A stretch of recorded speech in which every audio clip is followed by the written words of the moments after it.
Heading into week 4, which is the final week of block 1. Super exciting.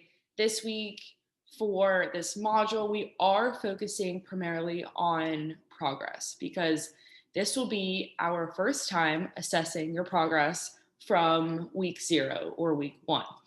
And in this module, we'll go over progress reassurance because there is more than one way to measure progress. So other than weight or progress photos, there are other ways. We'll discuss those forms of progress, and then we'll go into rejecting the diet mentality, which is the first portion of intuitive eating. And then lastly, we'll cover our third variable training method, which is repetition manipulation. So hopping right into progress reassurance, like I said before, there is always more to progress than what meets the eye, literally. So there is more to progress than progress photos or weight. And before reviewing your progress, we want to go back to who you were and how you felt about yourself and your life 1, 6, and 12 months ago. So thinking back to those months, how much weight could you push in the gym or at home? What did your relationship with food look like? Were you binging? Were you restricting? Were you counting calories? Were you following a certain diet? What did your habits look like? So were you going to the gym? Were you practicing mindful exercises, mindful practices? How did you feel about yourself? Did you have any type of self-confidence internally and externally? How did you feel about life? Did you feel like there was an abundance of opportunities? Did you feel like life was against you? Did you feel like life was for you? Were you happy? Like genuinely happy? And the answer to these questions probably weren't as positive as they are now. And realistically, they won't be as positive as they are in 1, 6, and 12 months from now. Why? Because you've made progress in each of these realms every single day without even realizing it. And the reality of progress is that it happens in the single percentages. You get better 1% every single day, but that 1% compounds so drastically and fast that once you hit the 90 to 120 days, that's 90% increase, 90% progress, 120% increase, 120% progress. So as long as you stick with what you're working on, you will see the big progress with time. Now, jumping into the different forms of progress, I've split it up into 3 different categories because that's what we focus on in the Complete Confidence coaching is fitness, nutrition, and mindset. So the fitness forms of progress, strength and effort in your workouts. So are you increasing the weight that you're using? Are you increasing the intensity? Do you feel burned out after your workouts? Are you pushing to have the final 2 to 3 reps extremely difficult? Consistency with your workouts. So are you hitting the gym consistently throughout the week? Physical transformation. So again, that's what a lot of people base their progress off of, but we'll take that into account. But that is 1/12. And also how your clothes fit. So do they feel more comfortable? Do they give you more figure now? Remember, you do not fit into your clothes fit into you. And then jumping into nutrition, your relationship with food, what does that look like now? Protein intake, have you increased your protein intake from 1, 6, 12 months ago?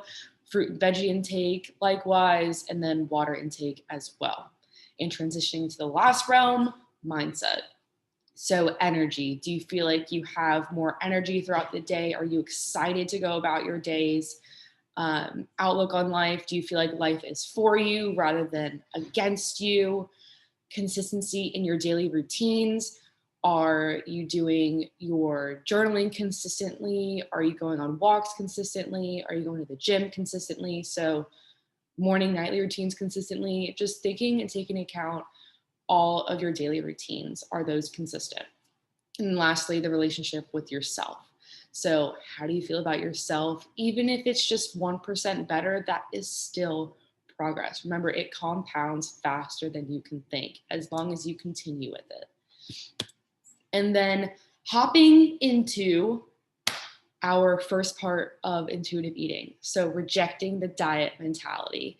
And I'm taking all of these parts from Evelyn Tribole, and she and another nutritionist, I want to say, or she was a doctor, came up with the 10 intuitive eating principles. And this is just number one, to put everything into a condensed line. Rejecting the diet mentality underneath this would essentially just be saying fuck diet culture, like, period. So rejecting the diet mentality is extremely crucial, but it's definitely the most challenging step because we have been exposed to so many diets. We've been exposed to so many forms of eating that haven't been categorized as dieting, but still has the same principles.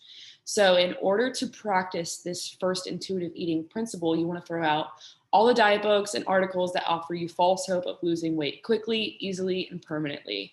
Quick fixes equal quick results, but they're not sustainable. And we want to get angry and pissed off at the lies that have led you to feel as if you were a failure every time a new diet stopped working and gained back all of the weight.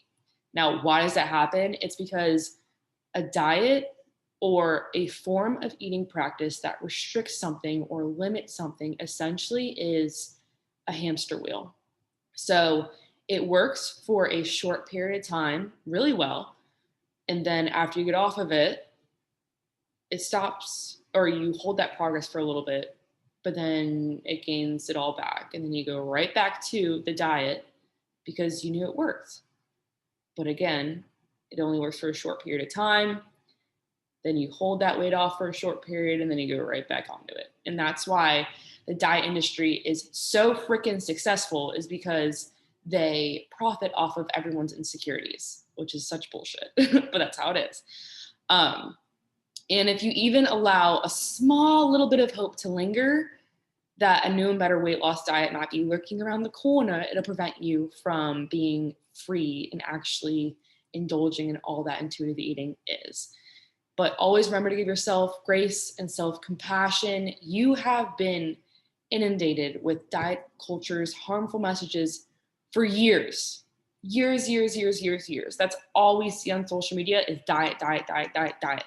So deconstructing and unlearning this mindset takes time, patience, and intention. That's why for the first 1 to 6 weeks, we really hone in on nutrition and mindset because they go hand in hand, especially after being exposed to all this bullshit for so long. So how to practice rejecting the diet mentality. So firstly, we want to look at your dieting history. So what have you done in the past? Has it been a food plan, a challenge, any type of diet, whether that be macro counting, calorie counting, keto, Whole30, whatever you've tried so far? Take into account everything you've tried that has promised weight loss or promised a quick fix. And think about it. Did it really work in the long run?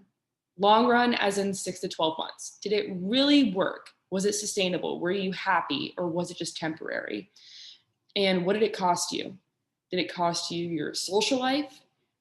Did you get anxious when you were going out with your friends and you couldn't count certain macros of an alcoholic drink, or you couldn't count calories, or this certain food didn't fit in your diet? Relationships, did you feel like you had to space yourself away from friends and family because you were so dedicated to this diet? Eating behavior, were you restricting yourself? Were you cutting something out? Mood, did you feel anxious? Did you feel sad? Did you feel guilty whenever you were stepping outside of this diet mentality? Time, did it take extra time to think about all the shit that you were eating that day? Food preoccupation, again, did food take up the majority of your thoughts throughout the day? And money, were you investing a shit ton of money in this diet? Has dieting ever served as a coping technique when you felt out of control? So when you felt stressed, when you felt like you wanted to put your focus on something else, did you feel like this diet or this form of eating was affecting that? And if you stopped dieting long ago, do you still feel like there's lingering thoughts or behaviors that are keeping you from truly feeling free from diet culture's grasp?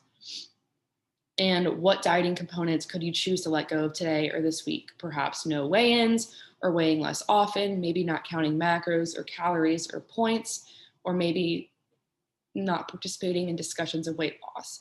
So it's good to either write all this down in your phone, in a journal, or just speak them through everything personally, internally. You can pause this video and kind of just look through all of this and really start to grasp what has diet mentality done to you.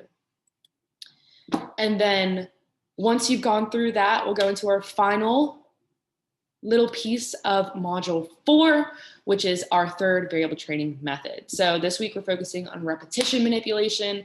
Again, just going over variable training consists of many different manipulation methods that allow you to perform the same basic movement pattern a little bit differently each week, still focusing on the progressive overload. So increasing the weight, reps, or sets every single week in order to challenge your muscles, which have adapted the week prior. And the small differentiation in the movement will keep you from getting bored with the same exercises every week. That shit gets boring. So I'm adding a little bit of variation every single week. And so repetition manipulation is essentially just pulses. And this week's variable is all about pushing past our limits and really pushing your muscles and your mind, especially, to failure. And the goal is to focus on burning out the muscles by incorporating last rep pulses. So we're going to push our muscles until failure, which in turn increases the overall progressive overload that we need to tear and build more muscle. So for the first set, we will have no pulse. We'll go right through the reps. And then second set, on your last rep, we're going right into 3 pulses. So go through all the reps and then 3 pulses in the last. Likewise, for your third set, all the reps, 5 pulses on the last to really burn out those muscles. Let me know if you have any questions, thoughts, concerns when it comes to everything we talked about this week: progress, reassurance, types of progress, that first intuitive eating principle, and then also repetition manipulation. As usual, keep me updated on all your dubs. Let me know if you have any wins in the gym, in the kitchen, with your mindset this week. I'd love to hear them and hype you up.